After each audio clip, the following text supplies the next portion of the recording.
nigga. 09 in ecstasy, nigga. Fuck with me, dog. Pull up on the scene of some luxury, dog. That's me. And my Kobe, yeah. 24, and my clothes is real. Iceberg, fuck the diamond, yeah. And that lake shit like Xavier. This that Juan Carlos and Javier. Raw coat, straight off the boat. I'm a fly nigga, took a wing off. Married to the game, took my ring off. That's me. We can have a bling off. Throw the auto-tune on, have a sing off. If the pussy ain't mine and I speed off, cause I don't even fuck with hoes, rather beat off. No lotion, tips got the potion. Fuck the commotion, I'm out in the ocean. A nigga in motion, all this devotion. Got a nigga up in this bitch like he floating. Gold grill shining, check out my limb. On roll with the iron. It's Monday. Hold up, I'm talking about.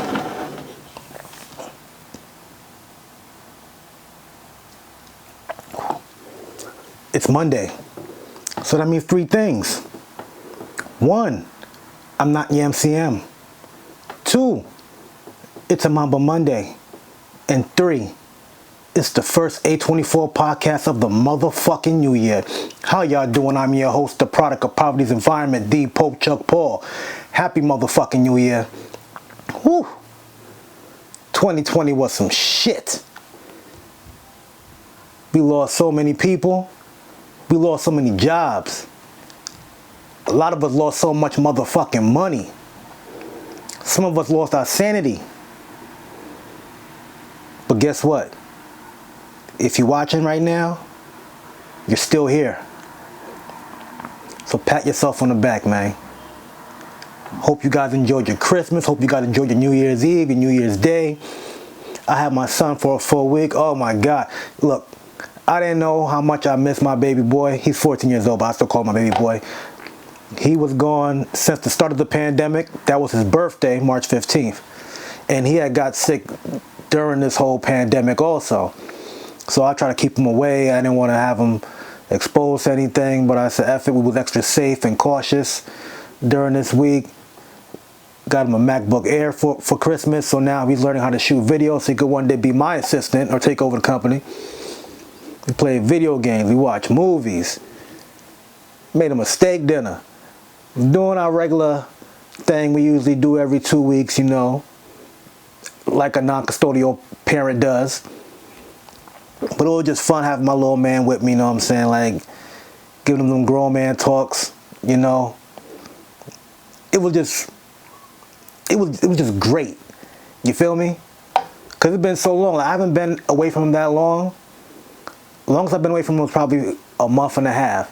Because me and his mother was going through some things. But besides that, this has been the longest. You know what I'm saying? Ooh, take a drink to that. That Grand Marnier. But yeah, man. I enjoyed my Christmas. New Year's Eve, hung out with my cousins. Just chopped it up, drank, talked our usual shit in person, outside of the group chat. You know, some goals we trying to hit this year. For me, putting out more product, more merch.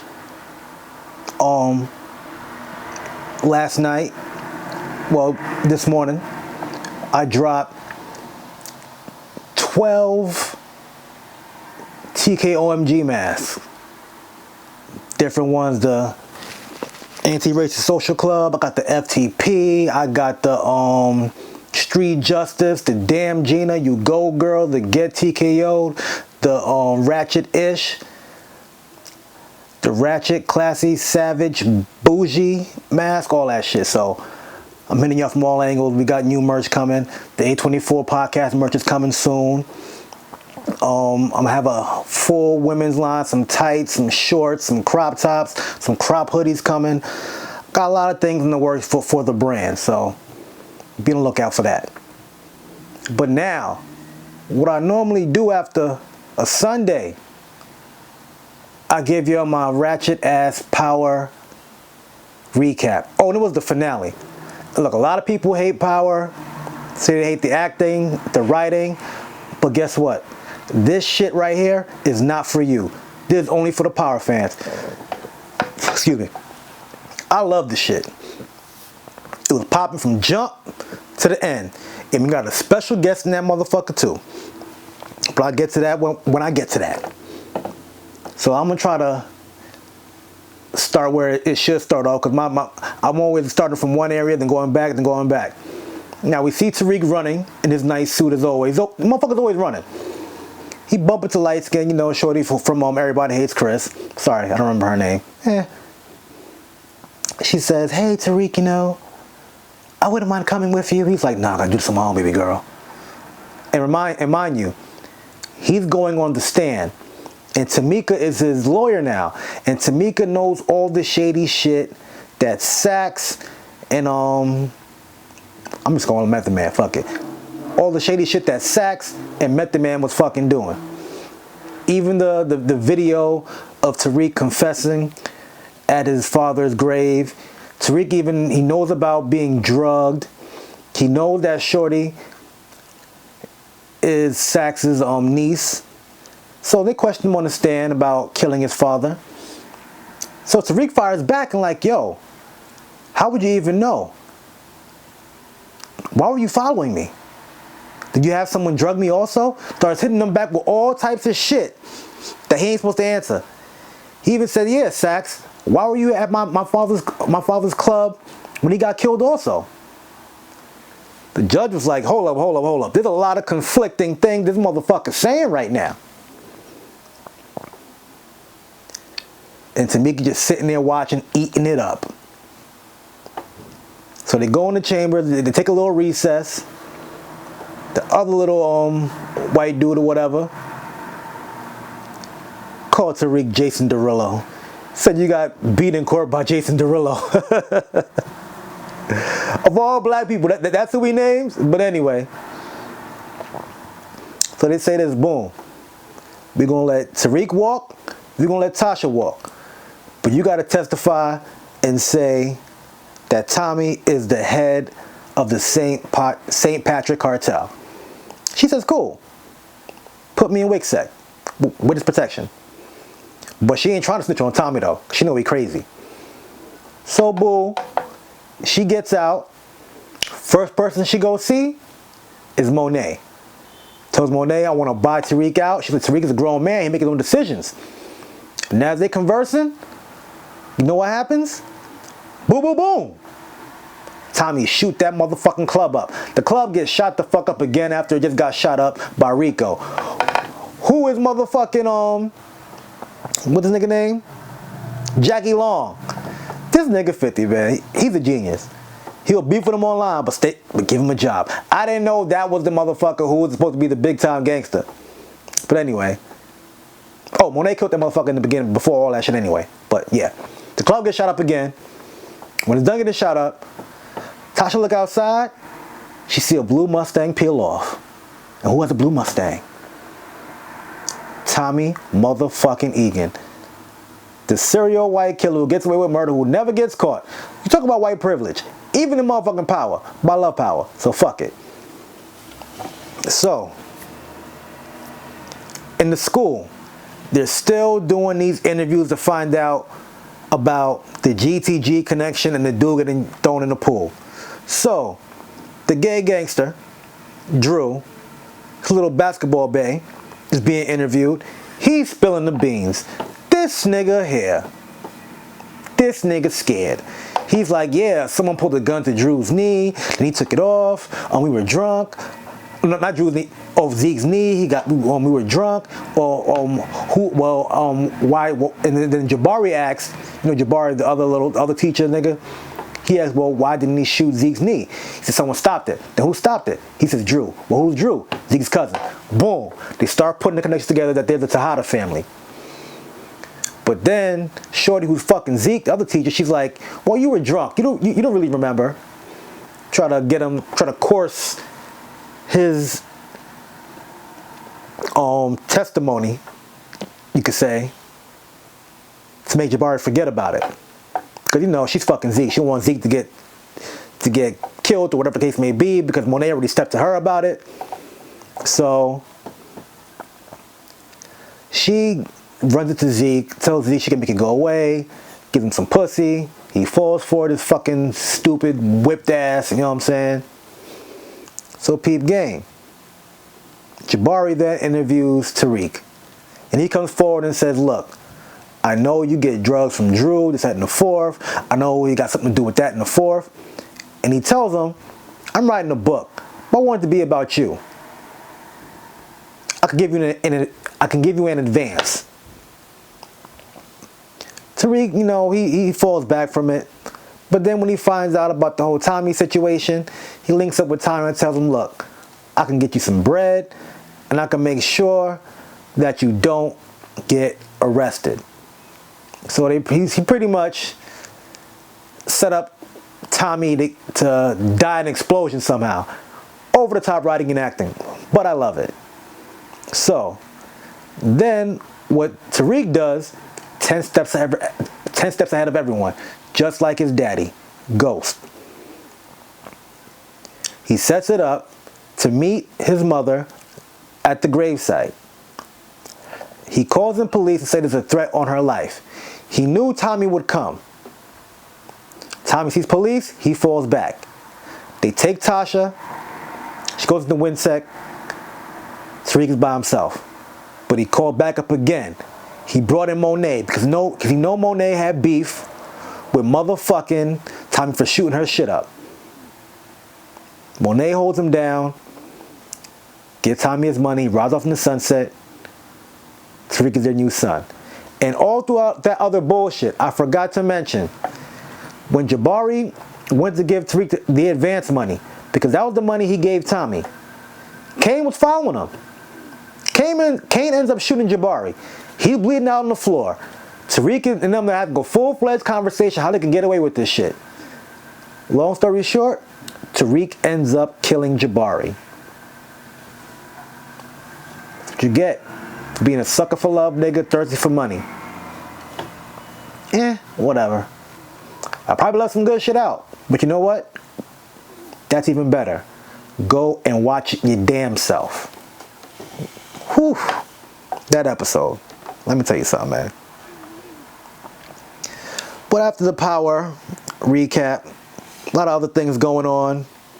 Some folks are receiving their $600 stimulus checks. Look, it's better than nothing, okay? I'm still working. I could rather $1,200. Get me back on track. Maybe invest it. Flip it. But it's something for people. And a lot of folks were confused because people who aren't Trump supporters like to reiterate things he says. Like he was making a big stink about money going to foreign countries. These are things that he signed like he agreed to a long time ago, but they put it all in one bill. So 20 bills don't need to get waited on to be signed, so it could just be one. It's called an omnibus. Okay, folks? A lot of you folks don't do your research and just like to repost shit. Now, a lot of people don't know what is in the new stimulus package. Well, besides the $600 and the $300 and unemployment benefits, the total of the coronavirus benefit package is $908 billion. People were confused saying, well, why are we giving $1.3 trillion to X, Y, and Z country? How can you take $1.3 trillion out of $908 billion? Omnibus. A bunch of different bills signed in one instead of a bunch of bills signed individually. Here are a few key things that will be in the coronavirus stimulus package. Not just our like personal, like 600 and 300, but a lot of other things. $325 billion in aid to small businesses, including Paycheck Protection Program, the PPP that a lot of you motherfuckers were scamming. $120 billion for unemployment assistance. That is the $300 a week that I was talking about for 11 additional weeks. $82 billion for education, such as kindergarten to 12th grade education grants. $56 million for healthcare, includes funding for states to COVID-19 testing. So a lot of people who couldn't afford the testing, that covers that as well.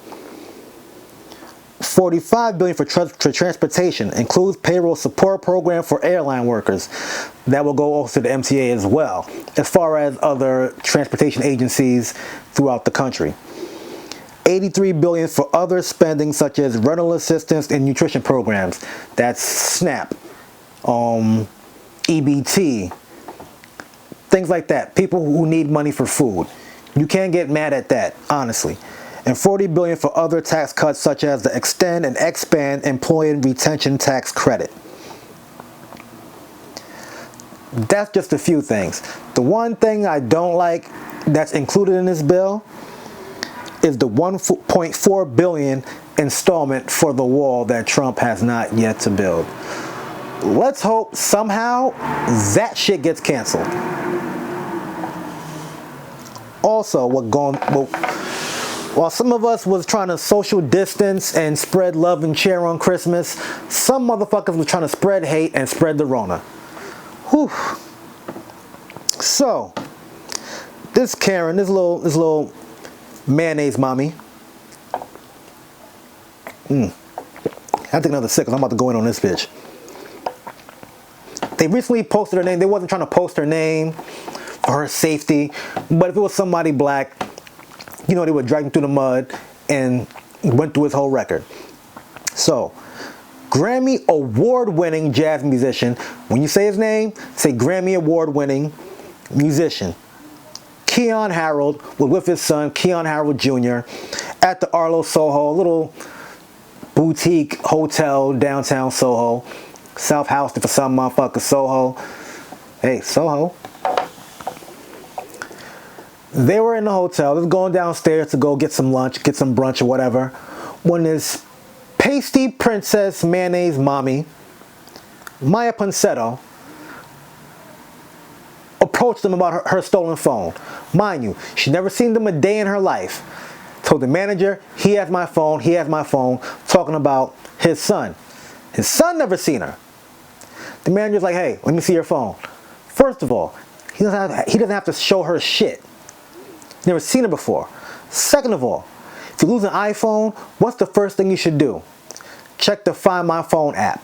Second, if you feel your phone is near you, what's the second thing you might do? Or the first thing you might do? You will call your phone. She did not do either of the two. She just assumed he had her phone for whatever reason. The father was like, yo, he ain't got to show you shit. He probably didn't say shit, but he said he ain't got to show you nothing. The video, I have the video on the website. You can check it out there at TKOMG.net. Link will be in the podcast description. So,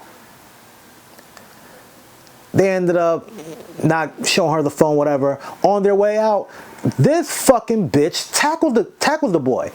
He gets her off. He was scratched in the altercation. But my thing is this: if a black dude ran up on a 14-year-old girl, a 14-year-old white girl, tackled her for his phone, he would have been locked up, probably shot, tasered, all that good shit. Personally, look, I just told you how I felt just seeing my son for the first time in 9 months. I would have washed that little bitch up. I don't give a fuck. I'm sorry. You don't put your hands on nobody's kid. And here's the gag. Minutes later, an Uber driver returned her phone to the hotel. And here's another thing.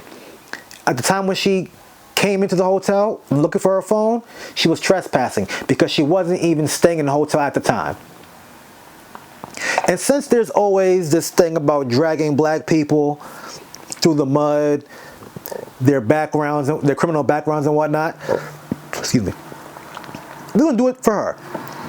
Last year on February 28th, she was arrested for public intoxication in Beverly Hills. And she's scheduled to go to court later this month, in January 28th. And 3 months later, well, not 3 months later, but later on, last year, May 28th, she was docked for driving drunk and was charged with 4 misdemeanor counts. 2 for driving under the influence of alcohol, 1 for driving with a suspended license, and 1 for unlawful use of a driver's license. Shows she had a suspended license, she was driving drunk, and probably could have killed somebody. Interesting. September, she pleaded guilty, and she'll be back in court for that next week, January 14th. She was also named in a civil case involving an eviction for non-payment in August 2019. And sometime last year, her and her mother was involved in an altercation in another hotel in Los Angeles. So this little bitch has a problem with exuding her authority, or whatever authority she thinks she has. They're saying the authorities are having a hard time trying to locate her, but she's all over the internet, having drinks, partying, do whatever the fuck she got to do. Look, man, like I always say, we need street justice for these racists. Like, she got to get checked, chin checked. However, I don't know, but that shit pissed me off. I'm a father of a 14-year-old boy. Could you imagine if the father wasn't there? What could have happened? Speaking of double standards, on Christmas Day again, there was a bombing in Nashville, Tennessee on 2nd Ave. A man by Anthony Quinn Warner, who looks like motherfucking Joaquin Phoenix from the Joker movie, who was tipped off a year ago by his ex-girlfriend that he was building bombs in his RV, but the FBI didn't do shit about it. They said he had an RV, he had his RV parked outside of his house. They knocked on his door, no one answered. They thought nothing of it. They didn't even attempt to get a warrant. They didn't even attempt to get a no-knock warrant. No warrants at all. And a year later, you see what happens. Massive destruction. Fortunately, he only killed himself, but injured three other people. Why is it that he isn't being called a terrorist? He's not black, he's not Indian, he's not Muslim, he's not Arab. The normal stereotypes of terrorists. He's a white domestic terrorist. And nobody want to pull a card on that shit. It's fucking nasty. The feds knew about it and they ain't do shit about it. That's whack, my nigga. Could you imagine there's more people out there on Christmas Day? Could you imagine? Look, man, this is just the start of 2021. Although 2021, but hopefully we can all play our part. Social distance for a little bit longer. Hopefully by spring, summertime, we can get shit popping again. We can have Hashtray, the 3rd installment to my art show series.